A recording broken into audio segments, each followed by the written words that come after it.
నమస్తే, నేను మీ Kishore. Welcome to Vibrant. So రాజకీయాలు కొంచెం సేపు పక్కన పెడితే ప్రస్తుతం ట్రెండింగ్లో ఉన్న సబ్జెక్ట్ కల్కి. దాదాపుగా 6 రోజులు అయిందనుకుంటాయి వాటికి. సో అసలు కల్కి ఏ కాన్సెప్ట్ ఏంటి, ఆ కాన్సెప్ట్ని ఎంతవరకు కల్కి 1, 2, 3, 4 భాగాలు ఉన్నాయని చెప్పి మార్కెట్లో వినిపిస్తోంది. సో ఫస్ట్ కల్కి వచ్చింది. సో కల్కి వచ్చిన తర్వాత ప్రజల్లో ఎటువంటి రెస్పాన్స్ ఉంది, ఓవరాల్గా కొంతమంది క్రిటిక్ రైటర్స్ ఉన్నారు, సినీ క్రిటిక్ రైటర్స్. సో వాళ్ళు ఏం మాట్లాడుతున్నారు, అదేవిధంగా కొంచెంసేపు మాట్లాడదాం ఆంధ్రప్రదేశ్ రాజకీయాలకు సంబంధించి. ప్రస్తుతం ఈ రెండింటి సబ్జెక్ట్స్ మీద మనతో మాట్లాడేందుకు భరద్వాజ్ గారు ఉన్నారు. భరద్వాజ్ గారు నమస్తే అండి. భరద్వాజ్ గారు క్రిటిక్ రైటర్, అదేవిధంగా ఈ మధ్యన పొలిటికల్ అనాలిసిస్ కూడా చాలా నీట్గా చేసుకుంటూ వస్తున్నారు. సార్ భరద్వాజ్ గారు, వెల్కమ్ టు వైబ్రెంట్ అండి. First of all thank you. Bharadwaj గారు, కల్కి సినిమా అంటే మనం కలియుగాంతం అయిన తర్వాత కల్కి అవతారం వస్తుంది.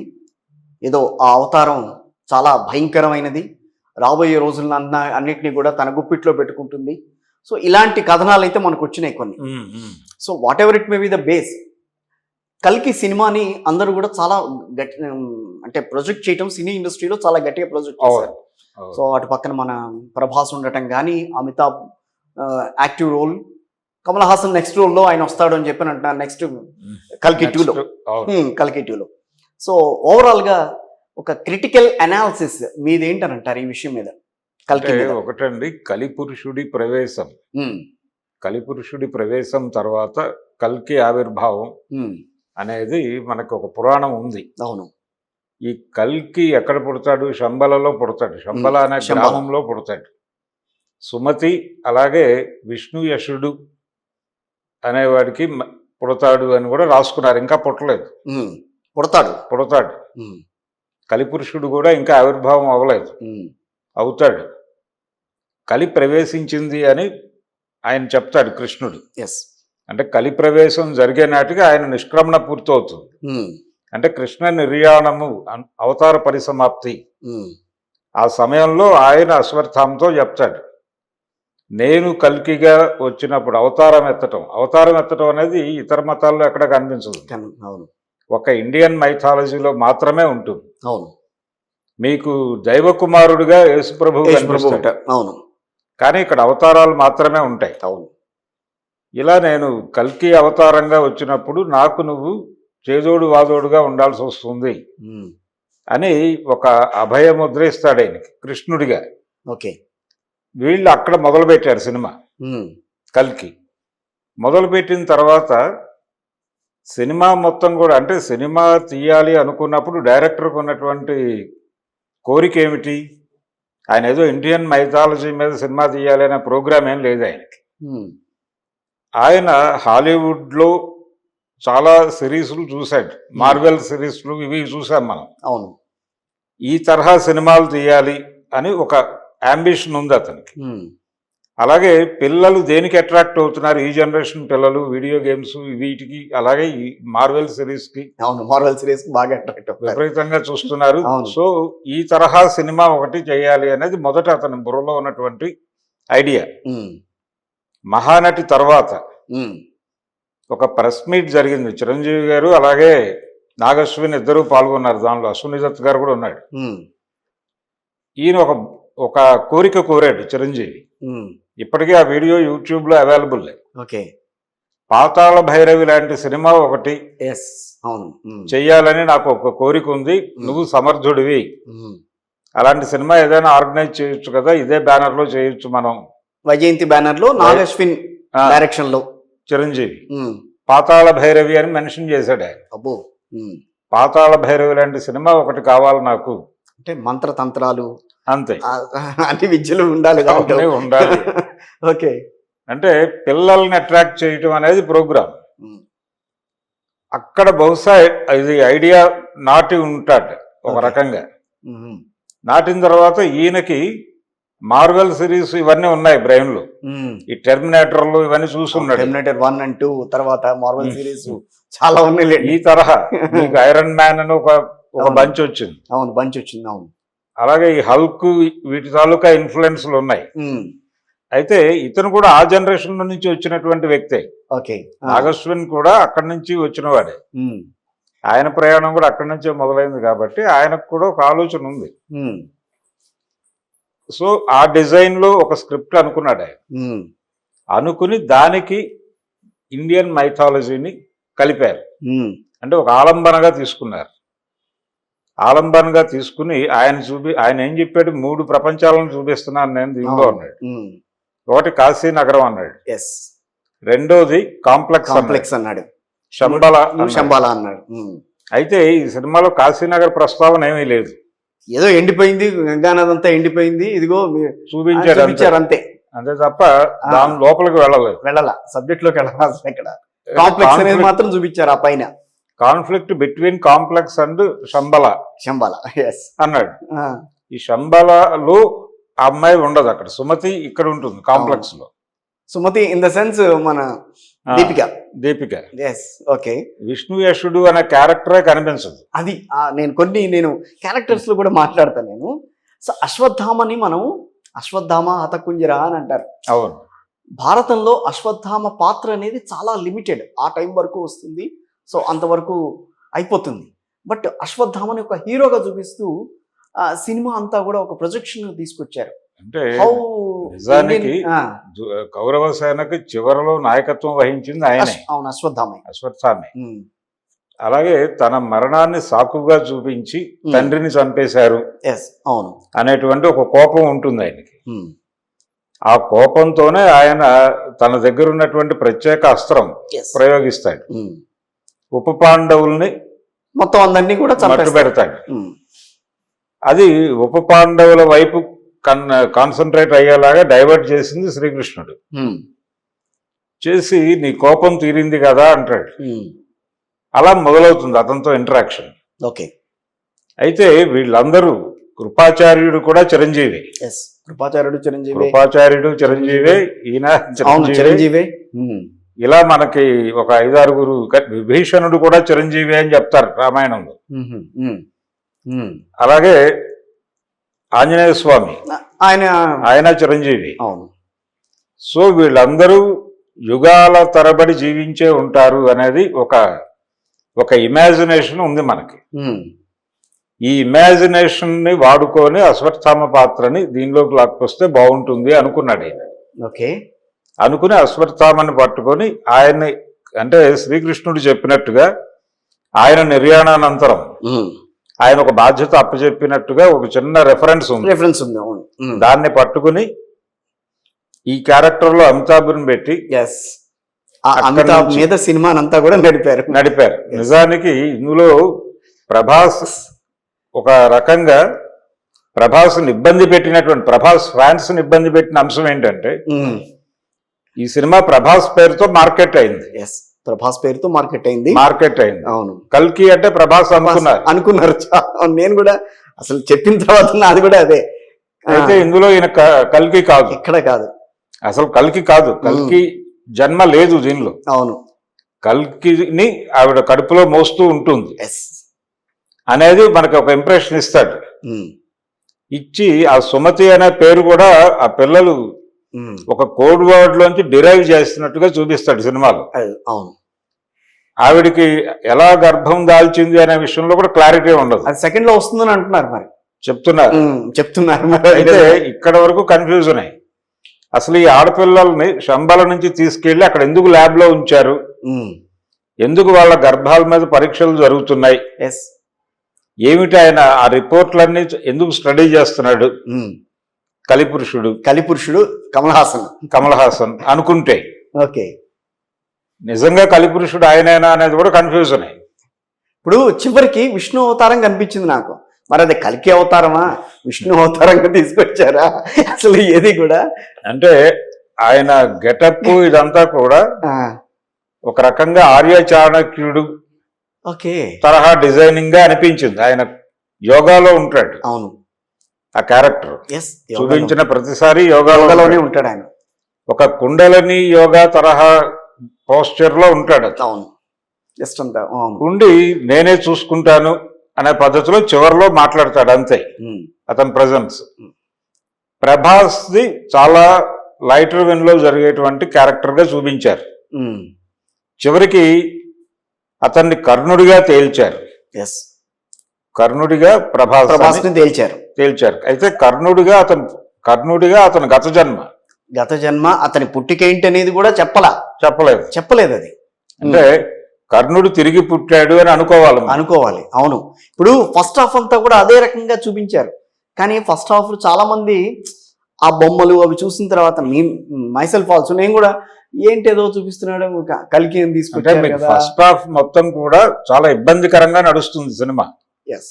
అంటే ప్రధానంగా లోపం ఎక్కడుందంటే దీనిలో పౌరాణిక రెఫరెన్స్ ప్రభావము అంత బలంగా కనిపించదు, ఆ ముద్ర కనిపించదు. అంటే శంబల నుంచి రెబల్స్ ఎందుకు వచ్చారు ఇక్కడికి, అవును, రావటానికి కారణాలు ఏమిటి అనే ఎమోషనల్ గా చూపించాలి దాన్ని. అంటే ఎమోషనల్ పార్ట్ ఉంటుంది, ఎమోషనల్ టచ్ ఉండాలి అక్కడ, కొంచెం ఎక్కడ ఉండాలి. అటువంటి సన్నివేశాలు ఏమీ లేవు, మీకు ప్లెయిన్ గా వెళ్ళిపోతుంది. ఆ రెబల్స్ రకరకాల ప్రయత్నాలు చేస్తూ ఉంటారు. ఈ తిరుగుబాట్లకు కారణం ఏమిటి, ఎందుకు వాళ్ళు హర్ట్ అయ్యారు, అసలు కాంప్లెక్స్ అనగా ఏంటి అనేది చెప్పాలి. ఒకవేళ కార్పొరేట్ రాజ్యం అనుకుంటే కార్పొరేట్ రాజ్యం అన్నట్టుగానే చూపించారు అది. ఈ కార్పొరేట్ రాజ్యానికి ఈ సాంప్రదాయ వ్యవస్థకి ఇక్కడేమో ధర్మం 4 పాదాల నడిచేటువంటి ప్రాంతం అని చూపించారు శంబాల. చూపించినప్పుడు దీనికి దానికి మధ్యలో ఉన్నటువంటి కాన్ఫ్లిక్ట్, దానివల్ల ఇది సఫర్ అయినటువంటి వ్యవహారాలు, వాళ్ళు వీళ్ళని ఇబ్బంది పెట్టినటువంటి అంశాలు, ఇవన్నీ చూపించాలి కదా ఎమోషనల్ గా. ఆ కంటెంట్ ఏమీ లేదు. లేకుండా స్ట్రైట్ గా రెబల్స్ వెడుతూ ఉంటారు, వస్తూ ఉంటారు, సబ్జెక్ట్ లోకి వచ్చేసారు మొత్తం అంతా కూడా. మధ్యలో ఏదో చిన్న ఘర్షణలు పడుతూ ఉంటారు, ఒక వీడియో గేమ్ తరహాలో నడుస్తుంది అదంతా. వీడియో గేమ్ అనేసారు దాన్ని. అక్కడ డైలాగులు కూడా మీకు ఒక డబ్బింగ్ సినిమా డైలాగుల తరహాలోనే నడుస్తాయి. అంటే డైలాగ్ టు డైలాగ్ అన్నట్టుగానే ఉంటాయి. అవును. ఏ డైలాగులోనూ కూడా కథ గానీ ఎమోషన్ గానీ క్యారీ కాదు, లేదు. దీంతో ఫస్ట్ హాఫ్ అంతా మీకు ఇబ్బందికరంగానే నడుస్తుంది. సెకండ్ పార్ట్ లో కొంచెం యాక్షన్ పార్ట్ ఉండటం వలన జనాలు కూర్చోగలిగారు, కానీ అక్కడ కూడా ఎమోషనల్ కంటెంట్ ఏమీ లేదు. ఎమోషనల్ కంటెంట్ లేదు, కానీ పిల్లల్ని అట్రాక్ట్ చేసే కొన్ని సీన్స్ అయితే కనిపించినాయి. అవును, మీరన్న బుజ్జి క్యారెక్టర్లు ఫస్ట్ లో కూడా బుజ్జి క్యారెక్టర్ బాగా ఉంది. అవును. సో దాన్ని మనం తీసేయలేము, పిల్లలంతా కూడా ఆలోచించే దాని మీదే. వెహికల్ డిజైనింగ్ చాలా చేశాడు ఆయన, దాని మీద ఎక్కువ కసరత్తు చేశాడు. ఇవన్నీ కూడా కల్కి ఆవిర్భావానికి ముందు ఉండేటువంటి వెహికల్స్ గా చూడాలి మనం. అంతే కాదండి, నాకు ఇంకొక అనుమానం వచ్చింది. సో అంతా ఎండిపోయింది, అంతా ఇదైపోయింది అని అన్నప్పుడు, సో ఆ బుజ్జిని తీసుకొచ్చారు, సో అది ఎట్లా నడుస్తుంది, దానికి ఫ్యూయల్ ఏంటి, అసలు దాని రూపం ఏంటి, సో దాన్ని అదేంటి ఇప్పుడు ప్రభాస్ దాన్ని అందిపుచ్చుకోవడం ఏంటి, ప్రభాస్ క్యారెక్టర్ లో ఒక చిన్న జస్టిఫికేషన్ కనిపించింది. కర్ణుడిగా చెప్తాడు అతను. అవును, కర్ణుడిగా చెప్తాడు. అవును, కర్ణుడిగా చెప్పినప్పుడు తను ఇంటి అద్దె కూడా కట్టలేని పరిస్థితుల్లో ఉన్నట్టుగా ఒక ఎస్టాబ్లిష్మెంట్ ఉంటుంది. బ్రహ్మానందం చేత చెప్పించుకుంటారు. బ్రహ్మానందం చేత. అలాగే అతని దగ్గర డబ్బులు ఉండవు, డబ్బుల కోసం వెంపర్లాడుతూ ఉంటాడు. మనకి భారతంలో కర్ణుడి పాత్ర కూడా అదే దాదాపు. అంటే ఆయన జన్మ కుంతికి పుట్టినప్పటికీ తను ఒక సూతకుల సంజాతుడుగానే వాళ్ళు పిలుస్తారు అతను. కరెక్ట్, సూతుడుగానే పిలుస్తారు. రాధేయుడు, సూతుడు ఇలా పిలుస్తారు. అవును. ఈ పిలిచిన క్రమంలో చాలా వివక్షకి గురవుతాడు. మనకి సాధారణంగా దళిత వాడల్లో, మాలపల్లెల్లో కానివ్వండి, మాదిగూడెల్లో కానివ్వండి, ఎక్కువ మీకు కాంగ్రెస్ పార్టీ దిమ్మలు కనిపిస్తాయి, జెండాలు. అంటే అధికార పార్టీల దిమ్మలు కనిపిస్తాయి, తెలుగుదేశం, కాంగ్రెస్ దిమ్మలు కనిపిస్తాయి. కమ్యూనిస్ట్ పార్టీ జెండాలు మీకు ఊళ్ళో కనిపిస్తాయి. అవును. కారణం ఏమిటి అంటే వీళ్ళకి రోజువారీ యుద్ధం, రోజు గడవటమే యుద్ధంగా మారుతుంది. వీళ్ళు ఖచ్చితంగా ఏదో ఒక సహాయం తీసుకోకుండా వీళ్ళ జీవితాలు నడవు. అందుకని అధికార పార్టీలతో కొంచెం దగ్గరగా ట్రావెల్ అవుదాం అనేటువంటిది వాళ్ళ జీవితాల్లో నుంచి వచ్చినటువంటి ఒక లక్షణంగా మారిపోయింది. అందుకని వాళ్ళు అలా ట్రావెల్ అవుతూ ఉంటారు, మధ్యలో ఉద్యమాలు కూడా చేస్తూ ఉంటారు. ఈ ఉద్యమాలని కట్టడి చేయడానికి మళ్ళీ వాళ్ళకి 4 ఇళ్ళు నిర్మించుట, ఇలాంటి కార్యక్రమాలన్నీ చేస్తూ ఉంటారు. కాబట్టి ఆ ప్రయాణం అలాగే నడుస్తుంది. అదే పద్ధతిలో ఇక్కడ కర్ణుడు కూడా ఈ అమ్మాయిని పట్టించేయాలనుకుంటాడు డబ్బుల కోసం, ఎస్, కాంప్లెక్స్ లోకి ప్రవేశించడం కోసం, అంటే ఆ జీవితంలోకి వెళ్ళాలి, Yes. ఇక్కడ నుంచి ప్రమోట్ అవ్వాలి అనేటువంటి ఒక తపన. అవును, ఆ మేరకు ఆ క్యారెక్టర్ ని తనకు తెలియకుండానే జస్టిఫై చేశాడు నాగేశ్వరి. ఎస్, అయితే ఈ క్యారెక్టర్ కి కూడా రూట్స్ అక్కడే ఉన్నాయి, హాలీవుడ్ లోనే ఉన్నాయి. మనకి గతంలో వచ్చినటువంటి చాలా హాలీవుడ్ సినిమాల్లో హీరో అలాగే ఉంటాడు. హీరో నమూనా అక్కడి నుంచే తీసుకున్నారు.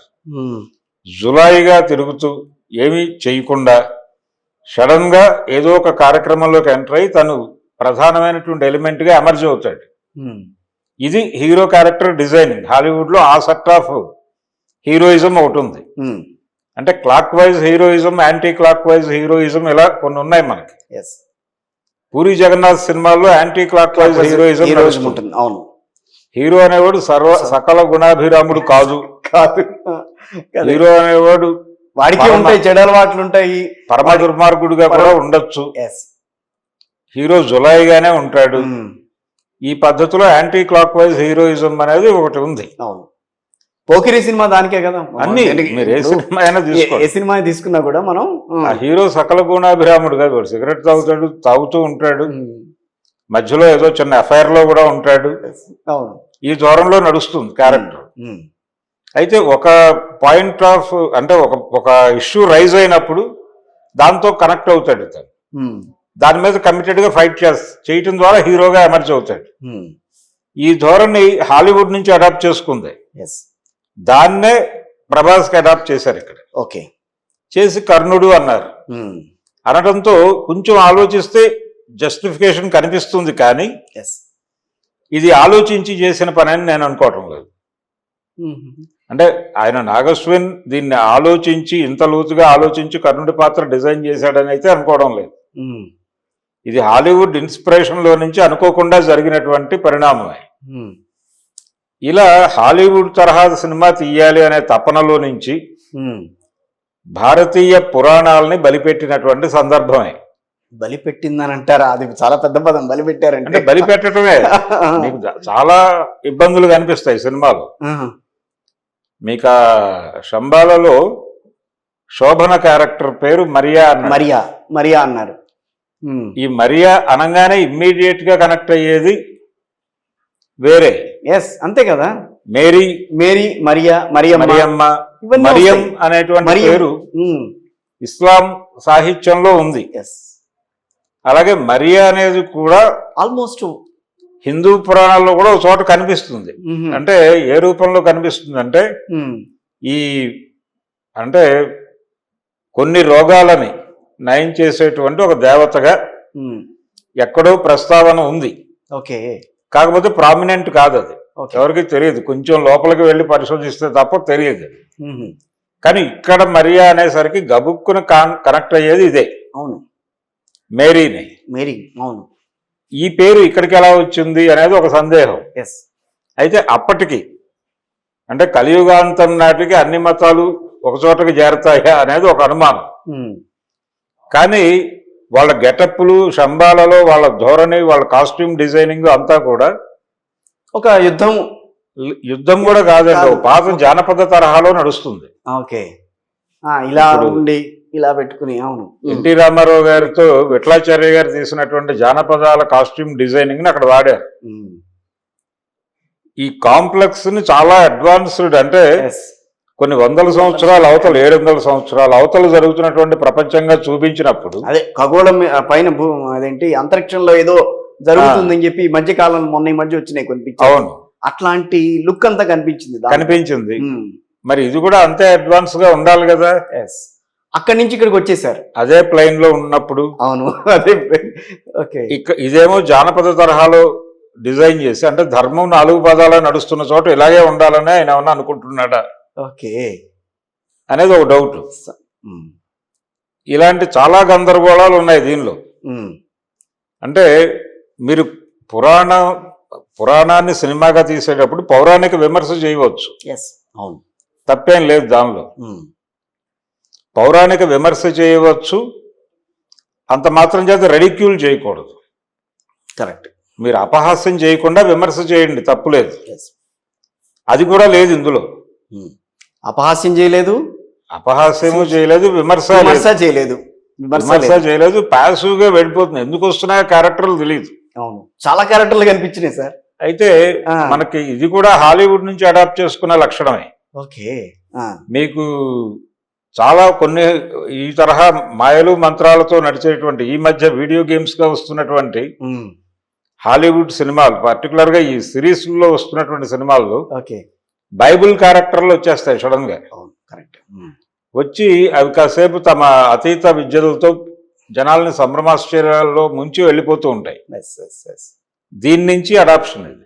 ఓకే. దాని నుంచి ఆయన అశ్వత్థామని వీళ్ళని పట్టుకొచ్చాడు తప్ప ఏ మాత్రము కూడా వాళ్ళకు సంబంధం లేని కథ ఇది కాదండి. పాతాళ భైరవి తీయాలి, అలాంటి సినిమా తీయాలన్న దానికి ఒక నకలుగా దీన్ని ఏమన్నా ఎక్స్టెన్షన్ అంటారా? దాని నుంచి ఉద్భవించినటువంటి ఆలోచన. ఓకే. అది ఇన్ని వెర్రితలో లేసినట్టుగా భావించాలి. కాదు, మీరు యాజ్ ఎ క్రిటిక్ గా మీరు అసలు దీన్ని ఎంతవరకు సమర్థించారు సినిమా చూసిన తర్వాత? ఈ type of picture of course ఇప్పుడు ఎట్లా ప్రయోజనం ఉండాలి. సినిమా అనే దానికి ఒక ప్రయోజనం ఉండాలి. మేము ఏమీ తేల్చం, ఎవరి సైడు తీసుకోం. ఇప్పుడు కాంప్లెక్స్ అనేది ఏమిటి, అసలు దాని కాన్సెప్ట్ ఏంటి అనేది ఒకటి చెప్పాలి. Nothing is there. అక్కడ సుఖవంతమైన జీవితం ఉంది అని మాత్రమే చెప్పాడు. వాళ్ళు చాలా జోదాలాడుతూ ఉంటారు ఈ సినిమాలో చూపించినంత వరకు. విపరీతంగా చాలా లావిష్గా, అంటే మనకి అమెరికా మీద ఒక డ్రీమ్ ఉంది, ఆ తరహా రాజ్యం ఏదో అక్కడ నడుస్తున్నట్టుగా చూపిస్తాడు. దానిలోకి వెళ్ళటానికి చాలా మంది ఊళ్ళు ఊరుతూ ఉంటారు బయట నుంచి. అదే అసలు ప్రపంచం అని చెప్పి ప్రభాస్ చేత చూపిస్తారు. ఇప్పుడు దానికి అది అలా బతకటానికి కింది ప్రపంచాన్ని నవిలి తినేస్తోంది అది. అంటే కింది ప్రపంచాన్ని వెలిగించి ఆ మంటల్లో అది అలా ఉంది అనేది ఎస్టాబ్లిష్ చేయాలి కదా డైరెక్టర్. కరెక్టే. ఆ కాన్ఫ్లిక్ట్ ఎస్టాబ్లిష్ కాకపోవడంతో ఏంటంటే ఎందుకు వీళ్ళందరూ కొట్టుకుంటున్నారు అని ఒక చిన్న వస్తుంది, ఒక చిన్న అనుమానంలో ప్రేక్షకుడు ఉండిపోతాడు, కన్ఫ్యూజన్ లో. ఈ కన్ఫ్యూజన్ నేను తర్వాత ఎప్పుడో చెప్తాను అంటే కుదరదు. ఇక్కడ ఎమోషనల్ గా మీరు కనెక్ట్ చేసి దాన్ని కొనసాగించాలి. ఇప్పుడు మన పురాణాల మీద సిరీస్ చేసేటువంటి అధికారం ఉంది, అవకాశం కూడా ఉంది. అంటే మీకు పురాణాల్లో ఏ పాత్ర తీసుకున్నా కానీ, రామాయణంలో కానివ్వండి, భారతంలో కానివ్వండి, ఒక పాత్ర గురించి తెలుసుకోవాలంటే ఒక చోటే మూసపోసి ఉండదు. అది మొత్తం ఆ భారతం కానీ రామాయణం కానీ అంతటా వ్యాపించి ఉంటుంది. అది మొత్తం చదివిన తర్వాత కానీ మీకు ఆ క్యారెక్టర్ సాక్షాత్కారం కలగదు. అప్పుడు మీరు దాని మీద రకరకాల డైమెన్షన్స్ చెప్పచ్చు. ఈ పద్ధతిలో జరగాలి. కాబట్టి ఇలా చేస్తే మీకు చాలా సిరీస్ వస్తుంది. అది ఇప్పుడు 7-8 పార్ట్లు తీయచ్చు వాళ్ళు. 7 పార్ట్లకి రెడీగా ఉంది దానికి సంబంధించి స్క్రిప్ట్ అని అన్నారు. మరి అవకాశం ఉంది కానీ ఇంత ల్యాక్ గా ఉంటే కుదరదు. ఓకే. ఈ ధోరణిలో ఉంటే కుదరదు. అయితే ఇది ఇలా ఎందుకు బయటకు వచ్చి ఉండొచ్చు అంటే వీళ్ళు మొదట ఒకటే సినిమా అనుకున్నారు. ఇది ప్రాజెక్ట్ కే అనే సినిమా. ప్రాజెక్ట్ కే. ఈ ప్రాజెక్ట్ కే అని రాసుకున్నటువంటి స్క్రిప్ట్ ని 2 భాగాలు చేసినప్పుడు అందులో మొదటి భాగంగా వాళ్ళు అనుకున్నది అంటే ఫస్ట్ పార్ట్ అని కాకుండా ఫస్ట్ హాఫ్ని ఫస్ట్ పార్ట్ గా డిజైన్ చేశారు. ఓకే. చేసిన తర్వాత దీనిలో మళ్ళీ ఫస్ట్ హాఫ్ ఏం చేయాలి, సెకండ్ హాఫ్ ఏం చేయాలి అన్నప్పుడు కన్ఫ్యూజన్. ఆ కన్ఫ్యూజన్ సినిమాలో కనిపించింది ఓపెన్ గానే. ఓకే. దాన్ని నింపారు అంతే. ఆ నింపినట్టుగానే కనిపిస్తుంది మీకు. ఫస్ట్ ఏ క్యారెక్టర్ని ప్రాపర్గా ఎస్టాబ్లిష్ చేయడు, ఆ స్పేస్ని వాడుకుని ఉండొచ్చు. అంతంత లెంగ్దీ ఫైట్స్ ఎందుకు పెట్టాడు? ఫస్ట్ ఫైట్ సుదీర్ఘంగా, అంత సుదీర్ఘంగా ఫైట్ అసలు దాన్ని ఎందుకు అక్కడ పెట్టారో ఏంటో అనేది. ఇంకా రాజేంద్ర ప్రసాద్ అక్కడికి వెళ్ళే వరకు ఎమోషనల్ గానే ఉంది సినిమా. ఎమోషనల్ గా అయింది. రామచంద్ర ప్రసాద్ చనిపోయిన తర్వాత పరిస్థితి ఏంటి, అసలు ఎందుకు అంత బలిదానాలు చేస్తున్నారు అనే దగ్గర ఒక ఎస్టాబ్లిష్మెంట్ ఉండాలి. ఇక్కడ సఫరింగ్ ఇప్పుడు శోభన ముఖంలో కూడా అది చూపించారు. మన మన జీవితాలని మన ధర్మాన్ని సర్వనాశనం చేస్తున్నారు అనే భావం కనిపిస్తుంది. దానికి సంబంధించినటువంటి సన్నివేశ కల్పన జరగాలి. అది జరగల. అది మేము తర్వాత ఎప్పుడో చెప్తామంటే ఇప్పుడు థియేటర్లో కూర్చున్న ప్రేక్షకుడి పరిస్థితి ఏంటి? కరెక్ట్. థియేటర్ని సినిమా అనేది ఎమోషనలైజ్ చేయాలి, లేకపోతే సెంటిమెంటలైజ్ చేయాలి, లేకపోతే ఎంటర్టైన్ చేయాలి, ఏదో ఒకటి చేయాలి. ఏది చేయకుండా అలా ప్రేక్షకుడిని వదిలిపెడితే అలాగా? ఎంటర్టైన్ చేయలేదని ఎట్లా అంటాం మనం? ఎంటర్టైన్ ఏదో ఒకటి చేశారు కదా. ఎంటర్టైన్ చేసే ప్రయత్నం జరిగింది. అమితాబ్ బచ్చన్ తీసుకొచ్చారు, ప్రభాస్ కి అమితాబ్ బచ్చన్ కి మధ్యన గొడవ పెట్టించారు, యుద్ధం అది చేశారు, చాలా యుద్ధం పెట్టారు. అది చివరి వరకు సెకండ్ హాఫ్ ఈ వ్యవహారాలన్నీ కొంత ఎంగేజ్ చేసినాయి. కానీ ఫస్ట్ హాఫ్ ఎందుకు అంత ఇబ్బంది పెట్టారు జనాల్ని అని అంటే, ఫస్ట్ హాఫ్ చూసి బయటకు వచ్చినటువంటి ప్రేక్షకుడికి ఏం చెప్పాలో అర్థం కాని పరిస్థితి ఏర్పడింది. ఓకే. కానీ టేకింగ్ సైడ్ చాలా కష్టపడ్డారు. ప్రతి సీన్ డిజైనింగ్ చాలా బాగుంది, దానికి వాడినటువంటి ఎక్విప్మెంట్ ఇదంతా కూడా చాలా హై లెవెల్లో చేశారు. అంటే హాలీవుడ్తో థీట్ అయినటువంటి సినిమాలు మనం చేయగలము అనే కాన్ఫిడెన్స్ అయితే ఇచ్చారు. అక్కడ వరకు ఇబ్బంది లేదు. కానీ 3D ఫార్మాట్ లో ఎందుకు తీసారండి దీన్ని? దానికి ఏమన్నా ఇది ఉందా? అంటే ఈ తరహా సినిమాలు 3Dలో చూస్తే బాగుంటుంది ఎక్స్పీరియన్స్. అంటే ఇలాంటి కథలు ఎందుకు ఆలోచిస్తున్నారు వీళ్ళు డైరెక్టర్లు అంటే, థియేటర్ నుంచి ఆడియన్ బయటకు వెళ్ళిపోయాడు, ప్రేక్షకుడికి థియేటర్కి మధ్య గ్యాప్ వచ్చిన విషయాన్ని మనం గుర్తుంచుకోవాలి. కరెక్ట్, మీరు చెప్పింది. థియేటర్కి ప్రేక్షకుడిని ఎలా రప్పించాలి అంటే కనుక 3D అనేది వ్యూహం. సో అంటే థియేటర్కల్ ఎక్స్పీరియన్స్ ఇచ్చేటువంటి కథలు కావాలి మీకు. ఆ థియేటర్కల్ ఎక్స్పీరియన్స్ మీరు ఫోన్లోనో లేకపోతే ల్యాప్టాప్లోనో ఈవెన్ హోమ్ థియేటర్లోనో చూస్తే రానటువంటి ఇదేదో మీరు థియేటర్లో కల్పించగలిగితే అప్పుడు మాత్రమే థియేటర్కి రావడానికి సిద్ధపడుతున్నాడు ప్రేక్షకుడు. అవును, అందుకోసం ఎంత డబ్బులు పెట్టడానికైనా సిద్ధపడుతున్నారు. ఈ పాయింట్ మీద చాలా సినిమాలు వర్కౌట్ అయినాయి హాలీవుడ్లో. హాలీవుడ్ సినిమాలు ఇప్పుడు మ్యాట్రిక్స్ ఇలాంటివన్నీ మనకి అన్ని 3Dలే కదా. 3D మాత్రమే కాదండి, థియేటర్ కూర్చున్నటువంటి ప్రేక్షకుడు సీట్లు కదిలిపోయేటువంటి టెక్నాలజీ పెట్టారు కదా. ఓకే, అవును. తద్వారా ఏమిటి, మీరు కేవలం సినిమా మాత్రమే చూడట్లేదు, మీరు సినిమాలో భాగం అవుతున్నారు. ఈ రకమైనటువంటి ఒక ఎక్స్పీరియన్స్ ఇవ్వకపోతే జనాలు ఏదో క్యాజువల్ గా థియేటర్కి వచ్చి కూర్చుని సినిమా చూసే పరిస్థితులు ఇదివరకు ఉండేది. అప్పుడు థియేటర్ ఆడియన్ ఫ్రెండ్లీగా ఉండేది. అవును, ఇప్పుడు లేదు. ఇప్పుడు మీకు 500, 600 టికెట్లు రేట్లు పెడితే తప్ప వర్కౌట్ అవ్వట్లేదు మీ బడ్జెట్లకి. రెండోది, వీళ్ళకి కూడా కౌంటర్లో వచ్చిన డబ్బులు అప్పుడు అంతే. ఇప్పుడు అలా కాదు. సినిమా మీద 100 వ్యాపారాలు చేస్తున్నారు. సినిమా వ్యాపారం అనేది సినిమా తయారవుతుండగా దాని టీజర్ రిలీజ్ కోసం ఒక ఫంక్షన్ చేస్తున్నారు, ఒక ఈవెంట్. అవును, ఆ ఈవెంట్ హక్కులు అమ్ముకోవడం దగ్గర నుంచి వ్యాపారం మొదలవుతుంది పెద్ద సినిమా మీద. అంటే జనాలు మాట్లాడుకునేటువంటి హీరో, జనాలు మాట్లాడుకోగలిగినటువంటి సత్తా ఉన్నటువంటి సబ్జెక్టు, వీటిని చూపించి దాని టీజర్ రిలీజ్ ఈవెంట్ను కూడా వ్యాపారం చేసుకోగలుగుతున్నారు. ప్రీ రిలీజ్ ఈవెంట్ హక్కులు అమ్ముతున్నారు డిజిటల్గా, శాటిలైట్కి, ఓటీటీలకి, ఇన్ని విధాలుగా మొదలవుతోంది వ్యాపారం. అవును, దీని ఎక్స్టెన్షన్ సినిమాని అనేక భాషల్లో డబ్ చేస్తున్నారు. ప్రతి చోట దీని శాటిలైట్ బిజినెస్ జరుగుతోంది, డిజిటల్ బిజినెస్ జరుగుతోంది, ఓటీటీ బిజినెస్ జరుగుతోంది. ఇన్ని కౌంటర్ల నుంచి మీకు డబ్బులు వస్తున్నాయి.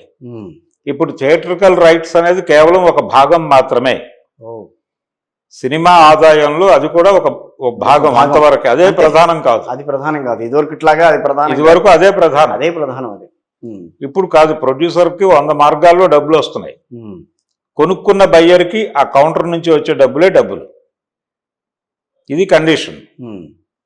అందుకని థియేటర్ నుంచి ఆడియన్ బయటకు వెళ్ళిపోయాడు, రకరకాల ప్లాట్ఫామ్స్ మీద సినిమా దొరుకుతోంది. సినిమా ఫ్లాప్ అయితే చాలా ముందే వచ్చేస్తుంది సినిమా అనే అభిప్రాయం చాలా మంది ఉంది. దీంతో పాటు సినిమా ఒక రిలీజ్ అయినటువంటి షో పడిన ఒక 3 గంటల్లో ఎక్కడో చోట అవైలబుల్గా దొరుకుతోంది, అవును, ఏదో ఒక ప్లాట్ఫామ్ మీద, ఎస్, అది కరెక్ట్, ఇంటర్నెట్లో నెట్లో దొరుకుతుంది, డౌన్లోడ్ చేసేసి దాన్ని ఫార్వర్డ్ చేసేసుకుని చూసేస్తున్నారు. అవును. బట్ 3Dలో ఆ ఇది ఉండదు కదా, అందుకోసం 3D ప్రయత్నం చేస్తున్నారు. ఎస్, కానీ 3D చూడటానికి కూడా జనాలు థియేటర్కి రావట్లేదు. అంటే ముందు ఇక్కడ చూసి ఇది 3Dలో చూస్తే తప్ప కుదరదు అనిపిస్తే అప్పుడు చూద్దాం అనుకుంటున్నారు.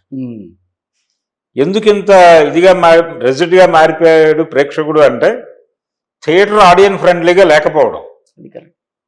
మీరు 500 పెట్టి అసలు నిజంగానే, అవును, 500 పెట్టి టికెట్లు కొనుక్కుంటారు. ఒక 2 పిల్లలు ఉన్నటువంటి ఫ్యామిలీ అనుకోండి, టికెట్లుగా వాళ్ళకు ఒక 3000 ఖర్చు అవుతుంది. ట్రాన్స్పోర్టేషన్ రేట్లు పెరిగినాయి, అవును, థియేటర్కి చేరుతారు, వెళ్ళిన తర్వాత అక్కడ స్నాక్స్ రేట్లు విపరీతంగా ఉన్నాయి. 2000 పెట్టుకుని టికెట్లు కొనుక్కుంటే మరో 1000 రూపాయలు పెట్టుకుని ఏదన్నా మధ్యలో 1000 రూపాయలకి అవ్వట్లేదండి, కనీసం 2000 అవుతుంది. అది కూడా 2000. ఒక ట్రే 1500కి అమ్ముతున్నారు. ఒక ట్రే 2 ట్రేలు తీసుకుంటే 3000 అవుతుంది. అంటే సినిమా అనేది మీకు 5000 వ్యవహారంగా మారిపోయిన సందర్భం. ఈ కండిషన్లో థియేటర్కి వెళ్ళే సాహసం ఎందుకు చేస్తున్నారు జనాలు? చేయట్లేదు కదా. అవును, మీకు హోమ్ థియేటర్ వచ్చేసింది, అవును, ఇంకో అడ్వాన్స్మెంట్కి వెళ్తోంది ప్రపంచం. అదేంటంటే నేరుగా ప్రొడ్యూసర్కి డబ్బులు కట్టేసి, అంటే వీళ్ళు ఎలాగూ ఇంటర్నెట్ ప్లాట్ఫామ్స్కి ఇచ్చేస్తున్నారు. ఓటీటీ ప్లాట్ఫామ్స్లో, ఓటీటీ ప్లాట్ఫామ్ కాదండి, ఇంటర్నెట్ సినిమాని శాటిలైట్ ద్వారా పంపిస్తున్నారు, అవును, థియేటర్లకి. మీరు డబ్బులు కట్టేస్తే మీ అపార్ట్మెంట్స్లో వాళ్ళందరూ కలిసి ఒక అమౌంట్ కట్టేస్తే ఆ లింక్ పంపిస్తాడు మీకు శాటిలైట్ ద్వారా. మీరు మీ కమ్యూనిటీ హాల్లో కూర్చుని సినిమా చూసేయచ్చు, మీ మెంబర్స్ అందరూ కూర్చుని సినిమా చూసేస్తారు. ఏది థియేటర్లో పడుతున్న టైంలోనే మీకు పడిపోతుంది. ఆ తర్వాత ఆ లింకు ఇదే స్టైల్ అయిపోతుంది. ఒకసారి మాత్రమే వాడుకోగలరు. రైట్. ఈ పద్ధతి వచ్చేసిన తర్వాత, ఈ కీ సిస్టమ్ వచ్చేసిన తర్వాత ఇంకా థియేటర్కి ఎందుకు వెళ్తారు జనాలు? కరెక్టే. ఇప్పుడు కల్కి మూవీకి వచ్చేసరికి సినిమాలో హీరో ఎవరు అని మాట్లాడుకోవడానికి చివరి దాకా కొంత గందరగోళం కనిపించింది. ఇది డెఫినెట్గా అమితాబ్ బచ్చన్ హీరోగా వచ్చిన సినిమాగానే చూడాలి. చివరిలో కట్టేయకపోతే కనుక ఆయనే హీరోనా? ఆయనే హీరో, అంతే కదా. అంటే మీకు స్క్రీన్ స్పేస్ గనక కొలిస్తే, ఎమోషనల్ గా నడిచినటువంటి పార్ట్ కొలిచిన అమితాబ్ దే సినిమా. ప్రభాస్ అక్కడే తేడా వచ్చింది. అవును, బయటకు వచ్చిన తర్వాత చాలా మంది మాట్లాడిన పబ్లిక్ బైట్స్ మనం తీసుకున్నప్పుడు కూడా వాళ్ళు మాట్లాడింది అదే, ప్రభాస్ కి అంత వెయిటేజ్ ఇవ్వకుండా సినిమా తీశారేమో. అంటే అదే 2 ఇబ్బందులు ప్రభాస్ అభిమానులు. ఒకటేమో స్క్రీన్ స్పేస్ అమితాబ్కి ఎక్కువ ఉంది, ఇంపార్టెన్స్ అమితాబ్కి ఉంది, కథ పరంగా కూడా. ఈయన్ని చివరిలో కర్ణుడని చెప్పారు. అవును, చివరిలో కర్ణుడు అన్నారు. చెప్పడం ద్వారా ఇతను కల్కి కాదని చెప్పారు. ఈ కల్కి కాదు అని చెప్పడం, అప్పటి వరకు ఇతని పేరుతో టైటిల్ ఉంది అనుకుంటున్నారు. అవును, అంతే కదా, ఇతని పేరుతోనే టైటిల్ కల్కి అనగానే అదో ప్రభాస్ అనుకుంటున్నారు. ఇప్పుడు ట్రైలర్ లో ఒక డైలాగ్ ఉంది, అంటే దీపిక ప్రసవ వేదన పడుతుండగా అమితాబ్ డైలాగ్, నువ్వు జన్మనిస్తున్న శిశువు సామాన్యుడు కాదమ్మా అంటాడు. అవును, ఈ సామాన్యుడు కాదు అనేది ప్రభాస్కేమో అని అన్వయించుకున్నారు చాలా మంది. ప్రభాస్ అయ్యే అవకాశం లేదు అనే అభిప్రాయం కూడా అప్పుడే వచ్చింది. ఇప్పుడు ప్రభాస్ కాదు అని స్థిరీకరణ జరిగింది. అవును, ఇది కూడా అభిమానులను ఇబ్బంది పెట్టినటువంటి అంశం. బయటకు వచ్చి ఏం చెప్పాలి? ఇది ఓన్ చేసుకోవాలా అర్థం కాని పరిస్థితి. కరెక్టే. అంటే ఒకటి, ఇప్పుడు మనం అనుకుంటున్న కల్కి ఈ ఏదైతే క్యారెక్టర్ ఉందో కమల్ హాసన్ అనుకుంటున్నాం, వీళ్ళు తీయబోయే నెక్స్ట్ అతను కలిపురుషుడు వర్సెస్ కల్కి. ఇది ఒక కథ, ఇది ప్రధానమైనటువంటి కథ. ఈ కలిపురుషుడి కథకి సంబంధించి 2 గొడవలు ఉన్నాయి. అంటే మనకి పురాణాల్లోనే ఒక గందరగోళం ఉంది. ఈ విష్ణుయేషుడు అనే వ్యక్తి కల్కి తండ్రిగాను కొన్ని చోట్ల రాశారు. అయితే ఈ కుమారుడి పేరు కూడా విష్ణుయేషుడే అనేది కొంతమంది ప్రవచనం చాగంటి గారు చెప్పాడు. 2 చెప్పాడు ఆయన. ఎస్ రెండు చెప్పాడు ఆయన. తండ్రి అని చెప్పాడు, తండ్రి కొడుకు అవును. కొడుకు అని కూడా చెప్పాడు. ఈ గందరగోళం కూడా ఉంది.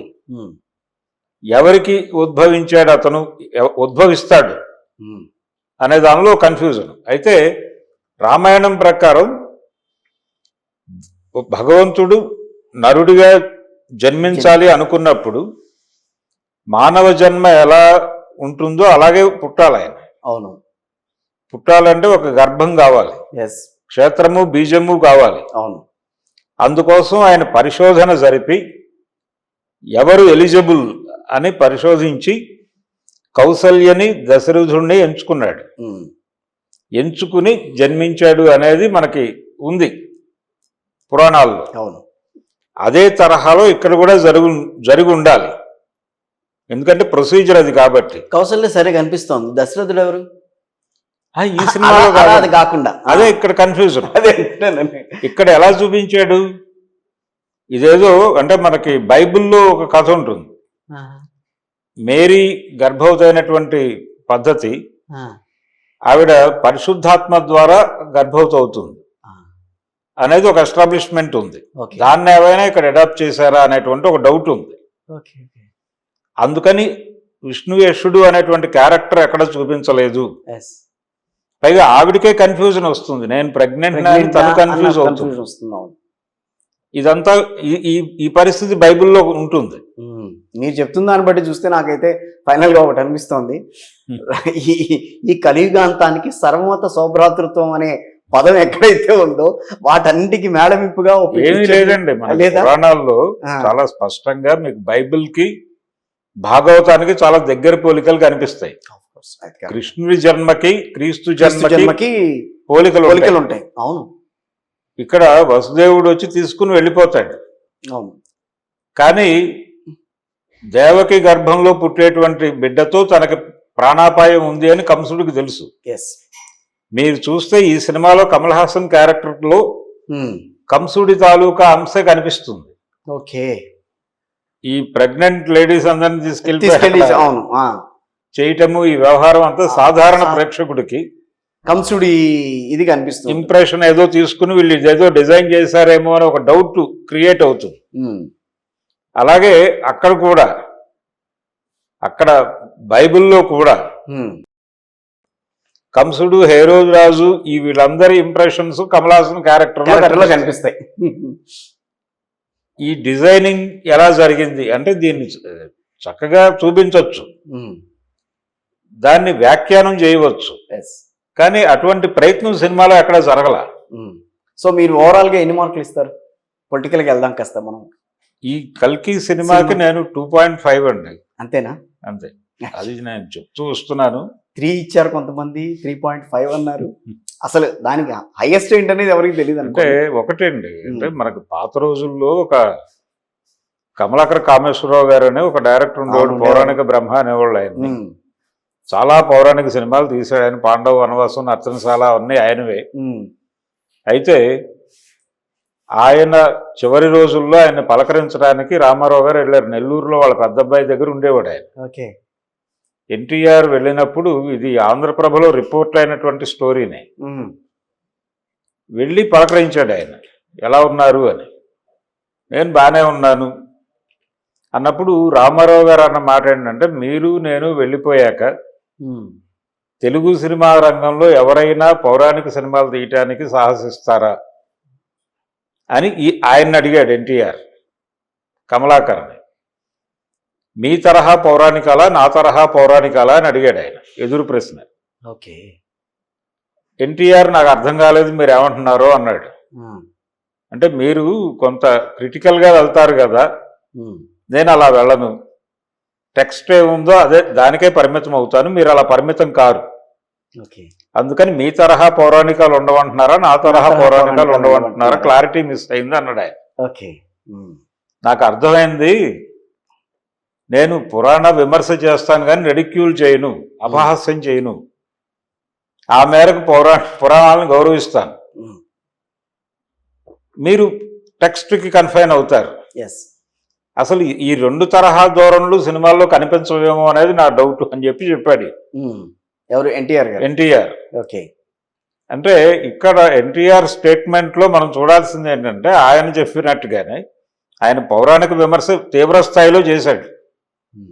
దానవేరు సూరకర్ణలోనూ అలాగే ఉంటుంది, సీతారామ కళ్యాణంలోనూ అలాగే ఉంటుంది, ఆ తర్వాత తీసిన శ్రీరామ పట్టాభిషేకంలోనూ అదే ధోరణి ఉంటుంది. చాలా ముందుకెళ్ళిపోయి ఆయన రావణ పాత్రలో ఆ మునిమృత్యుల ప్రేరణతో మన ద్రవిడ జాతిని అంతం చేయటానికి వచ్చిన ఆర్యజాతి ప్రతినిధిగా రాముణ్ణి చూడవలను అని ఒక డైలాగ్ పెట్టాడు ఆయన సినిమాలో ఎన్టీఆర్. ఆ ధోరణిలో వెళ్ళాడు ఆయన. అయితే ఆ క్యారెక్టర్స్ని ఎక్కడా ఇబ్బంది పెట్టలేదు. ఆ క్యారెక్టర్స్ని ఆయన పద్ధతిలో డిజైన్ చేసుకున్నాడు తప్ప రెడిక్యూల్ చేయలే. కానీ ఈ ఆదిపురుషు, ఈ కల్కి, ఈ సినిమాల్లో కొంచెం ఆ ధోరణి కనిపిస్తుంది. ఓకే, అది ప్రమాదం. అది కూడా ప్రస్తావించాడు నాగస్విని. ఆదిపురుష్ సందర్భంగా తనకు ఎదురైన చేదు అనుభవాలు నాతో ప్రస్తావించాడు ప్రభాస్. నేను కొంచెం కొన్ని జాగ్రత్తలు ఆ ఏరియాలో తీసుకున్నాను అని చెప్పాడు ఆయన ఒక ఇంటర్వ్యూలో. కానీ అంత బలంగా కనిపించలేదు నాకు సినిమాలో. ఈ ప్రమాదం నివారించుకోవాలి పార్ట్ 2లో అయినా సరే. ఓకే, నివారించుకుని మీరు మీ దృష్టిలో మేకింగ్ సైడ్ మీకు మైథాలజీ లేదు, మార్వెల్ సిరీస్ మాత్రమే ఉంది మీ బుర్రల్లో. Okay, no problem. ఆ స్టైల్లో మీరు మైథాలజీ, ఇండియన్ మైథాలజీని చెప్పాలనుకుంటున్నారు. అవును. అనుకున్నప్పుడు ఈ మైథాలజీకి సంబంధించినటువంటి గౌరవాన్ని కూడా మీరు పట్టించుకోవాలి. మీరు ఓపెన్ చేయండి, అంటే కోడ్ ఓపెన్ చేయండి, డీకోడ్ చేసే ప్రయత్నం చేయండి. అది దాన్ని ప్రజలు హర్షిస్తారు. ఏమీ లేకుండా గందరగోళపరచడం తప్పు. రైట్, అది పట్టించుకోవాలి ఆయన. నాగశ్విన్ కావచ్చు, లేకపోతే అశ్విని దత్ గారు కావచ్చు. సో మీరు ఇచ్చింది 2.5 మాత్రమే. అంతేనండి. మీ క్యారెక్టర్లు, నచ్చిన క్యారెక్టర్లు బాగా మీకు? మొత్తం గందరగోళమే ఉంది, కన్ఫ్యూజన్ ఎక్కువ ఉంది సినిమాలో. ప్రతి క్యారెక్టర్లోనూ ఆ కన్ఫ్యూజన్ నడిచింది. ఓకే, వాళ్ళు చాలా గొప్పగా ప్రొజెక్ట్ చేసినటువంటి అమితాబ్ క్యారెక్టర్లో కూడా గందరగోళాలు ఉన్నాయి. ఆయనకి అంటే ఆయనకి పూర్తిగా జీర్ణం కాలేదు ఆ క్యారెక్టర్. ఓకే, అంటే ఆయనకు ఒక జ్ఞానం ఉంటుంది కదా. అవును. దాన్ని సంతృప్తి పరిచినట్టుగా అనిపించలేదు ఆయన పెర్ఫార్మెన్స్. అర్థమైపోతుంది ఆ స్థాయి నటుడు తెర మీద కనిపించినప్పుడు, క్యారెక్టర్ డిజైన్ అయినప్పుడు ఆ నటుడి తాలూకా ఇంప్రెషన్స్ ని ఎక్కడా కూడా మనం డిగ్రేడ్ చేయకూడదు. డిగ్రేడ్ చేయకూడదు అంటే అర్థమవుతుంది మనకి. ఇప్పుడు ఎన్టీఆర్ చేసిన క్యారెక్టర్లో కూడా అడవి రాముల్లో ఎన్టీఆర్కి, యమగోళలో ఎన్టీఆర్కి తేడా ఉంది. అవును, యమగోళలో ఎన్టీఆర్ చాలా సరదాగా ఉంటాడు. అవును, అడవి రాముల్లో అంత సీరియస్ అయి ఉంటాడు, ఫ్రేమ్ లో ఉన్నట్టు ఉంటాడు. కారణం ఏంటంటే ఇక్కడ క్యారెక్టర్ డైజెస్ట్ అయింది ఆయన జ్ఞానంతో సింక్ అయింది అది. దాంతో పూర్తిగా ఆ క్యారెక్టరే తానై కనిపిస్తాడు. అది కనిపించాలి నటుడిలో. అంటే క్యారెక్టర్ మీద పూర్తి క్లారిటీ తనకు వచ్చేసిన తర్వాత పెర్ఫార్మెన్స్ వేరుగా ఉంటుంది. కరెక్ట్. అది కనిపించాలి అమితాబ్లో, ఆయన పెర్ఫార్మెన్స్లో. అంటే ఆయనకి ఎక్కడో కొన్ని సందేహాలు ఉన్నాయి ఆ క్యారెక్టర్ మీద అనేది అనిపిస్తుంది. అందుకని ఫ్రేమ్లో ఉంటాడు ఆయన. ప్రభాస్ మాత్రం తనకి ఇచ్చిన క్యారెక్టర్ని మాత్రం తన పద్ధతిలో చేసుకుంటూ వెళ్ళాడు. ఆయన ఎక్కడ కూడా ఎంటర్టైన్ చేశాడు. అంటే ప్రభాస్ క్యారెక్టర్ ఎంటర్టైన్ చేసింది. అలాగే బుజ్జి క్యారెక్టర్ ద్వారా కీర్తి సురేష్ కూడా ఎంటర్టైన్ చేసింది.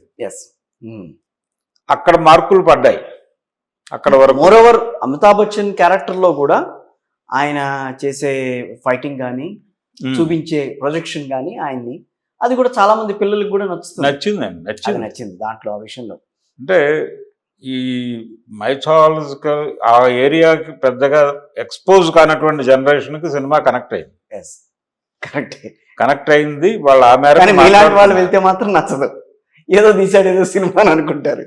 ఏదో కన్ఫ్యూజన్ ఉంది దీనిలో అనుకునే ప్రమాదం అయితే ఉంది. అయితే కలెక్షన్స్ గురు, శుక్ర, శని, ఆది బాగుంది.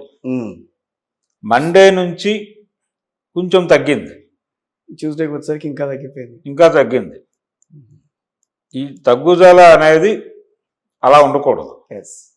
అంటే రన్ రావాలి, అంటే ఫ్యామిలీ ఆడియన్స్ కనెక్ట్ అయి ఉంటే సినిమా కరెక్ట్. వాళ్ళకి మొదటి 2 రోజుల ఇంప్రెషన్ అదే. పిల్లలకి కనెక్ట్ అయితే ఫ్యామిలీస్ వస్తాయి థియేటర్కి అని. ఆ థియేటర్ దగ్గర సందడి అనేది తగ్గుతోంది. ఇది ఏ మేరకు నిలబడుతుంది అంటే బాహుబలిని బీట్ చేస్తుంది దాకా వెళ్ళారు. అవును, బట్ అంత అది లేదు, ఇది 700-800 దగ్గర ఆగేలాగా కనిపిస్తోంది ఓకే సినిమా. Right sir.